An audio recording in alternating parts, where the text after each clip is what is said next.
man. Say what you want to say, man, but this is Ty Talks. I'm your host, Tyran Daves, and I'll be breaking down some topics in the world of sports, debates, hot takes, and all the moments that keep the game talking. Remember, like, share, subscribe to Ty Talks Podcast 1. All right, guys, this is a video of draft results. I'm going to just go through the lottery picks 1 through 14. I think everything was kind of accurate for me. I had probably like 6 picks that I had correct. Overall, the first 4 was definitely correct. The Dallas pick was very suspect. I mean, I don't know what Buddy was doing. I guess he just wanted all 3 of his players to be drafted in the lottery, but it's kind of odd pick to me. But yeah, we're going to jump right into it. With the first pick in the NBA draft, the Washington Wizards did select AJ DeBancer. It was kind of obvious that AJ was getting there. We knew he was going to be the number 1 draft pick for a year now. I think him, Trae Young, Anthony Davis, Keyshawn George, Trey Johnson, Koulibaly, Alex Sarr. I think this team has a lot. I mean, Trae Young just re-signed his contract extension, so that's 3 years, $212 million or something like that. I think if Anthony Davis stay put, I think this team is a contender in the East. And I know it's early, but man, it's hard to look at this team on paper and be like, if they're healthy, the Washington Wizards will be a contender to make the playoffs this year. Not a contender for the finals championship, but a contender to make the playoffs this year.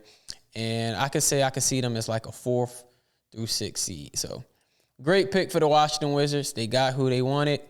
Everybody knew AJ DeBancer was going number 1, and we're going to move on.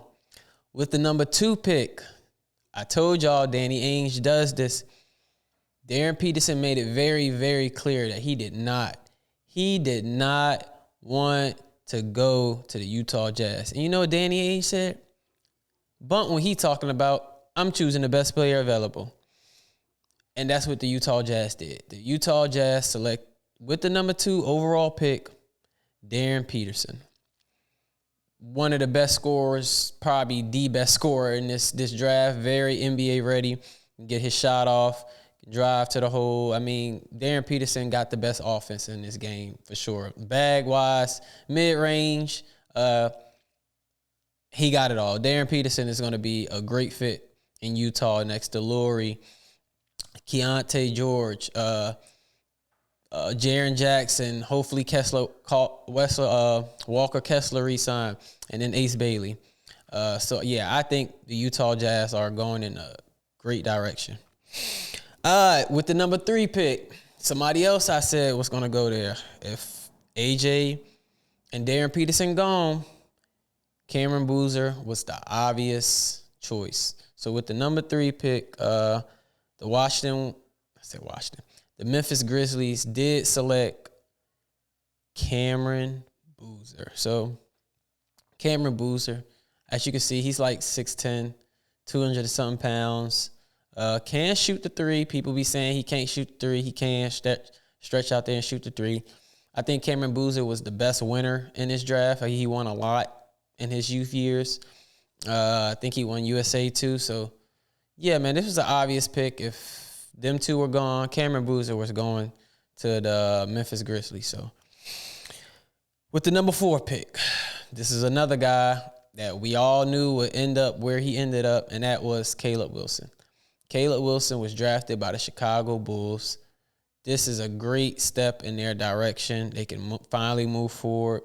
They got somebody that they can look at and be like, oh, he's a franchise guy. And I think Caleb Wilson got all the upside in the world. Athletic, can shoot. Need to get it a little better. Get a little better in the NBA. This is the NBA now. But I think Caleb Wilson will strive with the Chicago Bulls. All right, we got number 5. I'm going to speed this up. But Keaton Wagler, he's a guard that can rebound, was in the NCAA tournament, can stretch, can shoot the 3, all these type of things. I think Keaton Wagler got chose by the Clippers just because they already got Darius Garland and they want to put somebody next to him. So I think Keaton Wagler was a good pick for the Clippers. They really chose fit instead of best player available. All right, number 6, because Brooklyn shocked me. I know Mikael Brown had a couple back injuries this year, barely played. I think he played less games than Darren Peterson. But Mikael Brown Jr. was drafted by the Brooklyn Nets. 6'5". We all knew before the season started, Mikael Brown was high on this draft board. I think he was either top 4 or top 5. But he fell to 6. That's not too bad, being that he didn't play that many games this year at Louisville. But overall, I thought that was a good pick. They went with their guy, and they chose Mikael Brown Jr. So he's headed to Brooklyn. Number 7, somebody that got a chance to be Rookie of the Year. If the Kings get rid of Russ, if the Kings get rid of DeRozan, if the Kings get rid of Sabonis, I think Darius Cuff Jr. has the best opportunity under Doug Christie to become Rookie of the Year. I mean, he's going to get all the touches in the world with the Sacramento Kings, man. I think the ball's going to be in his hand 90% of the time, and that's going to be such a great thing. I think he can have a Dame Lillard type of rookie season in the beginning of such in the search, but I think Darius Cuff to Sacramento was a perfect fit for him and them. Now they can finally get rid of all that past trauma of draft picks they didn't traded or did not draft. So I thought that was a good pick for the Sacramento Kings to select Darius Cuff Jr. Next, 8. The Hawks, like I said, I thought the Hawks should have went with a point guard, and they went with the fast guard, two-way guard. He can play defense, Kingston Flemings. Kingston Fleming is very, very fast. I mean, he gets to his spots. He can definitely drive. His favorite player was Derrick Rose. As you can see, his touches and his boosts and his speed and his agility and all that stuff is what makes Kingston Flemings. I think in the lead, his two-way defense is going to be something good to see. He plays very hard, hustles. I think Kingston Flemings was a great pick for the Atlanta Hawks. Number 9, this is where I was like, yo, and shout out to my boy Staff, because, man, look, I'm sorry, dog. I don't know what he was doing. I wouldn't say it's a bad pick, but at number 9, when Mora and Braden Burries and Yaxel Lindenberg and Mora, Nadement, Heinz Steinberg, when all these guys are still on the board, with the number 9 pick, the Dallas Mavericks select Morris Johnson Jr. So Morris is a great defender. I think they could have got him later on or something like that, but he's a great defender. As you can see, he was an NCAA also. And, yeah, I think just because the head coach coached him in college is why he got drafted at this spot. Not taking anything away from dude. He's nice, can play defense, but I just don't think number 9 was I don't think he should have went number 9. So I'm going to move on from that. All right, number 10. Number 10 is this is where stuff gets tricky. All right, so number 10, the Milwaukee Bucks selects Braden Burries from Arizona. I mean, look, Braden Burries was not your normal type of dude. I mean, this dude hustled. He steals the ball. He can score. I mean, I think Braden Burries in the NBA, he's going to be a great two-way player. To me, I seen people compare him to, like, Suggs and stuff like that. I think he's a little better than Suggs. I think he just play harder and get to the basket better than Suggs. So, yes, I like this pick for the Milwaukee Bucks. They are rebuilding in the right direction. Khalil Ware, Tyler Hero, now Braden Burries, and Kasparas Jakunis. So, and also they have another pick coming up, which I'm gonna get to. But with the 11th pick, the Golden State Warriors select Yaxel Lindenberg. So, man, look, Yaxel is 24 years old. Knowing Steve Kerr, how he rolled, he don't want to deal with no youngins, so he chose an experienced player, and they worked together to get this done. I think Yaxel Lindenberg will come in here and fit well with them. Great pick.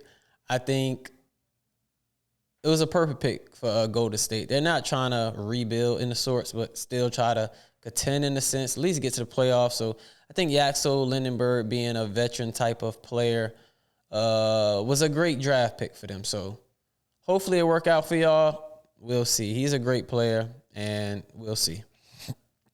Number 12. Had somebody tell me, okay, so you don't need no more bigs. Bro, look.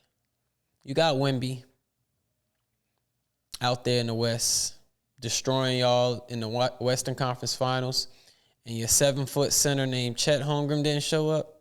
The obvious choice was to go after a center. Think about this. Not Golden State. Think about this. OKC is most likely going to let Hartenstein go. They don't know what Thomas Serbert's going to be. They don't know if they keep Jay Will. We don't know. But I think Mora was a safe pick, being that your competition for these next 10 years in this decade is going to be against a 7-foot center. So why not draft another 7-foot center, being that you've seen what your other 7-foot center did against Wemby? Let's try drafting another one and see what we can do to control this Wemby situation in the West. All right, number 13. So this pick was originally going to the Miami Heat, but now it's traded to the Bucks, and the Bucks end up drafting Nate Ament. Nate Ament is a project. He's a guy that was literally classified like Giannis back in the day, a project. So why? Let's trade somebody that solidified everything that we needed out of him: championship, finals MVP, and all that.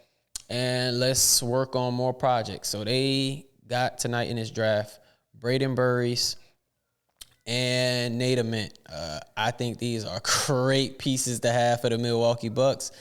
And that roster is looking promising now. I ain't gonna lie. With the young talent they drafted tonight and the pieces they got back in this Giannis trade, I thought it was a good night for the Milwaukee Bucks.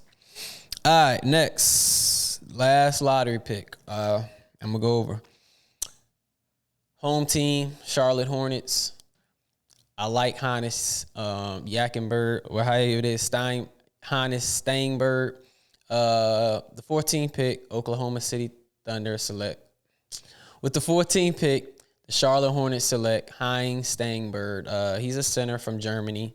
You've seen Dirt talking to him. He can rebound, he can play defense. I think this was the perfect center that the Hornets need in this draft. I think we finally got our starting center. I think he's better than Moose. We're going to see. Lottery pick. I think he got potential. I think he got a little bit of Donovan Clingan potential in him. So I see a little bit of Donovan Clingan and Heinz Steinberg. So I like the pick for the Hornets. But, man, y'all, what y'all think about this draft, man? What you think about the potential of these teams? I know a lot of these players are going to change the course of their teams forever. And, yeah, so far, man, I think the Milwaukee Bucks had a great night. And it seemed like everybody got what they needed. But, all right, guys, look, like, share, subscribe. This High Talks Podcast 1. More content. Peace out.